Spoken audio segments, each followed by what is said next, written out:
Attention, the following broadcast has been approved by Outcasted OC.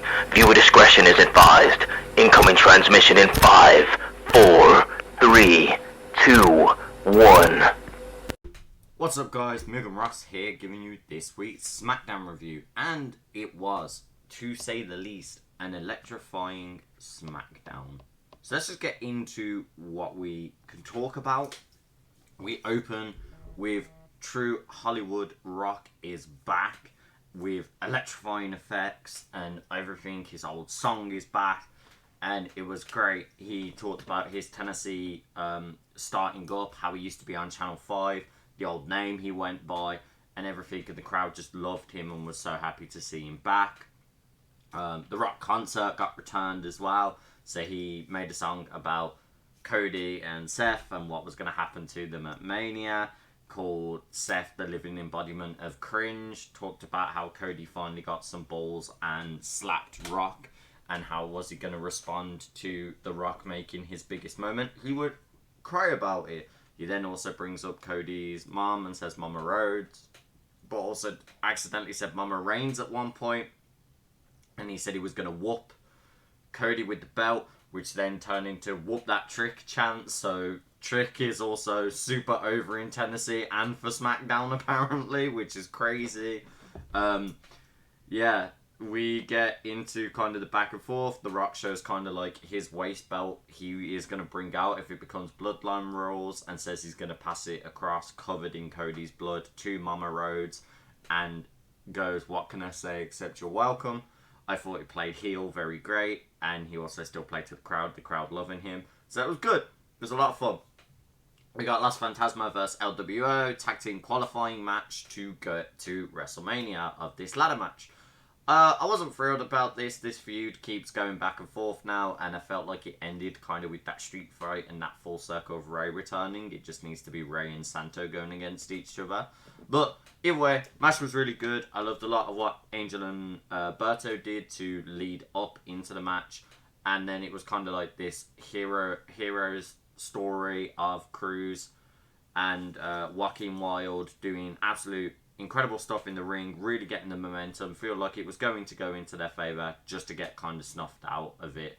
And yeah, Las Fantasma won, and I was like, cool, that makes total sense. We get Kayla Braxton speaking to LA Knight in the actual arena, not a backstage moment, which I thought was unique. They were trying something new there.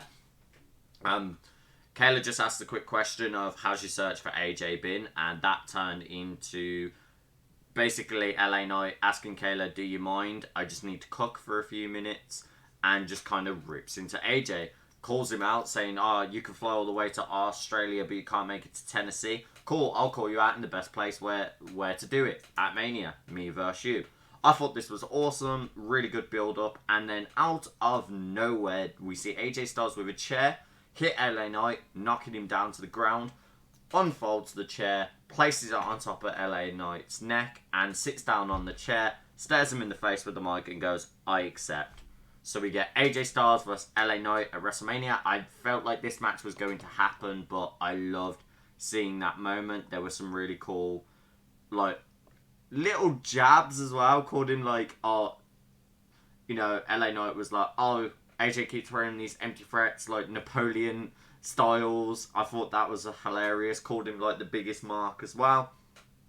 We get Logan Paul and Nick Aldis back and forth about what happened with Randy Orton, and is Randy going to get punished? And Logan kind of just ends up finishing that conversation with like, oh yeah, I don't expect you to do your job because you can't find our bloody my next, you know, WrestleMania opponent, so I wouldn't expect you to do your job for Randy. And he was like, I think you should get, you know, Randy's apology directly yourself. And it didn't happen, but we get that. The Bloodline will walk you backstage. Paul Heyman gets jump scared by Kayla, which I found hilarious, and she asks the all-important question, what's the answer to Jay's challenge? Jimmy goes off on a massive rant about how you were my younger brother, I raised you, I was always there for you, I always had your back, and you want me at WrestleMania? Yeet, let's go.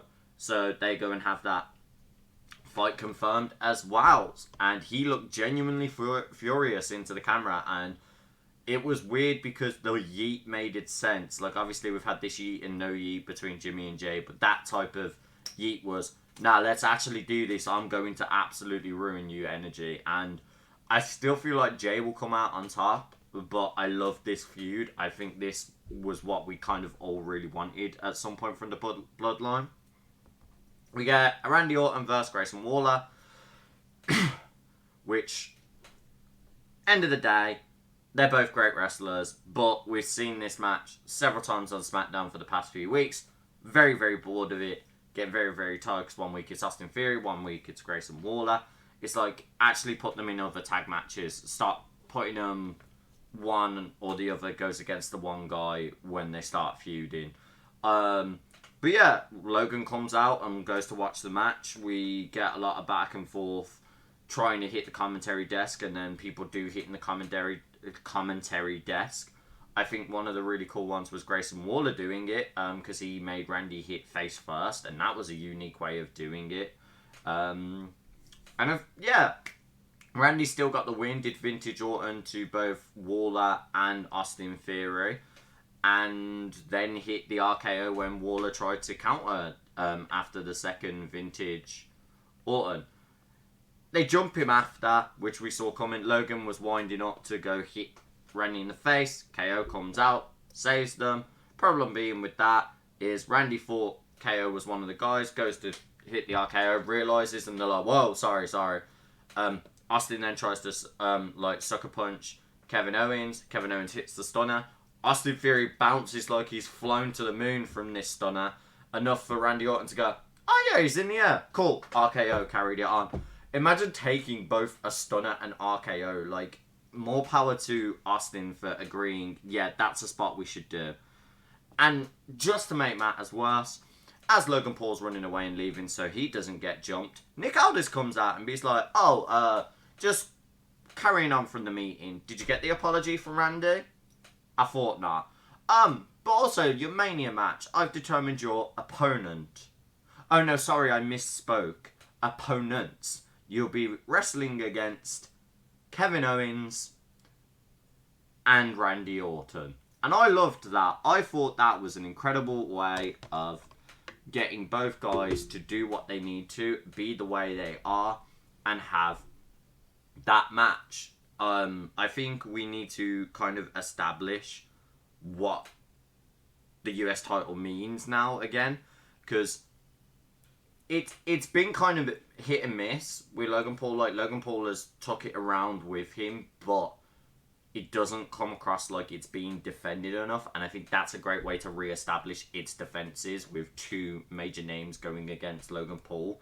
It makes it feel like the odds are stacked against him.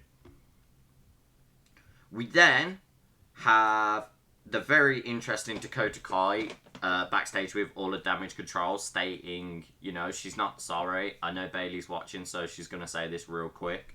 I'm going to break you, and if anyone else feels sorry for you, they are delusional because you did all of this yourself, and you were jealous of Io, and you never trusted Kairi and Asuka. So this was your own doing, and we run the show. Like, that's to all the chicks at the back as well. And I thought Dakota really delivered that promo well, which led into their match later as well, which was really good. We got Santos versus Dragon Lee. I'm glad Dragon Lee's getting more SmackDown airtime, because it was kind of weird that he was doing, like, in between two of, like, NXT and SmackDown, but it's good they're still using him. I like that he's kind of that in-between of, he hasn't really joined LWO, he hasn't really joined Santos with Los Fantasma, and it depends where he goes. I thought he fought on all cylinders and did some incredible work. Honestly, Dragon Lee is one of the coolest luchas to watch in wrestling right now, in my opinion. There was some crazy back and forths.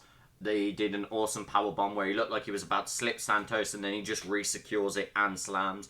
These jump kicks he was doing in and out of the ring. Honestly, like, props to Dragon Lee. This dude has just put on leaps and bounds and could just wrestle, and it's just incredible that he can. But yeah, Santos luckily got the win, because when we got Dragon Lee flip on the outside to hit Berto and Angel to stop the distraction, When Dragon Lee finally got back into the ring, he got caught out by the Phantom Driver by Santos Escobar for a 3 count, which sucked, but I understand why they're doing it, because Las Fantasma started fighting Dragon Lee after and jumping him to still establish, like, oh, we're not going to respect you, we're going to beat the heck out of you. Carlito came to try and save. Carlito also started getting beaten up. The numbers weren't really fair and odd. Rey Mysterio comes in to help, sets up a 619 to about to hit Santos. Santos escapes. So Rey states, oh, you spoke about how it's going to be me and you this whole time. Well then, I'll give you what you actually want. How about next week? 1-on-1, me and you. And the match gets made official. I think that's going to be arguably one of the most talked about matches on SmackDown in a while, just because I liked how this feud started and I like how it's going full circle. It's a bit weird it hasn't landed somewhere on the Mania card, but I'm okay with it being on SmackDown and them carrying it on via that way. We dive straight into the rest of the tag team tournament matches. As I said, Las Fantasma won their first one, so they have carried on into the tournament. And now the next team is both British teams, which is amazing to see. UK represent. Pretty Deadly and New Catch Republic going absolutely at it at each other like they know best. Pete Dunne doing all his wonderful joint manipulation moves. Tyler Bate being the absolute star of that match, of being big strong boy and showing how he can lift up anyone and still overcome everything. We had an incredible hot tag from Pete Dunne doing his pop-up insecurities and snap German suplexes. We got a very interesting catching Elton straight into an armbar after a German suplex as well, which I thought looked so clean. We also got my new favourite finishing move, the Birmingham Hammer. So Birmingham Hammer, it's just perfect. And we got the 1-2-3 of New Catch Republic, so they are that much closer to getting that kind of rematch they wanted with the Judgment Day, but they've got a lot of other teams to focus. But I have a strong opinion that New Catch Republic could win at Mania. That's just me, though. There are a lot of other teams I would also like, but I feel New Catch Republic definitely are the ones to watch out for. We head into our main event, Bayley vs. Dakota Kai. I was very happy about this storyline. I wasn't very happy Dakota didn't stay babyface. I wanted to see it a little bit longer where Dakota seemed like she was there for Bayley and then didn't. I really wanted to see like that full friendship swerve. Not the first time they started teaming together to fight the rest of the Damage Control, she instantly turned. I would have liked a slower build of that, but I get why they did the instant gratification, especially because of how close Mania is. The main focus is meant to be Io, not really Dakota Kai in that situation. So I get it. I understand why they've done that. The match was great. Dakota looked like she hadn't missed a beat in the ring. Just sucked it felt short again because, you know, Damage Control got involved. Kairi was hitting her. Asuka was hitting her.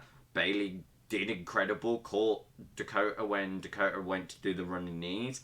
Also, the running kick Dakota did. I have missed that kick because it looks so devastating when she does it. But yeah, Bayley catching with the running knees. Power slam. Bayley looking like she's about to get the pin. Then Damage Control getting involved. She fights them off. Io stands there with the belt. Looks like she's about to swing, but hesitates. Then drops the belt. Them two start arguing. And then Bayley goes to drag Dakota while Io's just like still arguing with her. And then that's when Io hits. So DQ happens. They all start fighting on Bayley. And Naomi comes out to even the score and help out. I thought that was very unique and interesting.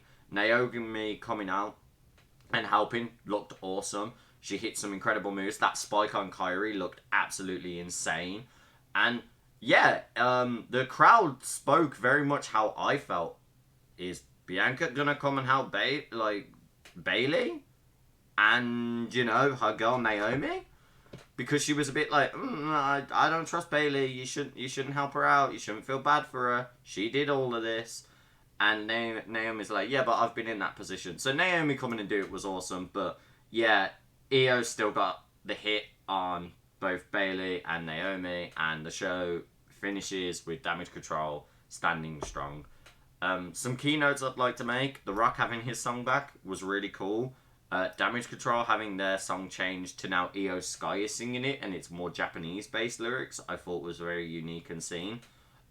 New Catch Republic had matching new gear, and I love that design they have. I really want to see what it is. But I'm also really struggling with the same generic music. Like, I would like variations in some of the songs for people, like how Judgment Day have. Because Los Fantasma having the normal tag team come out to Santos' theme, to then Santos literally came out that theme 2 matches later. I was like, why is Los Fantasma back out? Like, why is the tag team back out? It's not the next tag match. That's next week. And I was like, oh no, it's Santos. So yeah, I just like them to start changing some of the music up a bit, because a lot of the music is coming across very generic. But I enjoyed this SmackDown. It was a good watch. I feel the lead to Mania is getting so much better, especially with the match announcements we got. I loved the fact we've now had AJ Styles, LA Knight happening at Mania. I love that we've got Kevin Owens and Randy Orton also happening at Mania. I think those are some perfect matches we are going to see, and this tag team situation building up, super interesting to me. Really enjoying where that's going now. But yeah, let me know what you guys thought in the comments. If you have liked this video, make sure you go watch the other reviews that we do. We have a Monday Night Raw review, an NXT Tuesdays review, and we also do a podcast every Thursday. But I will see you guys the next time I review SmackDown.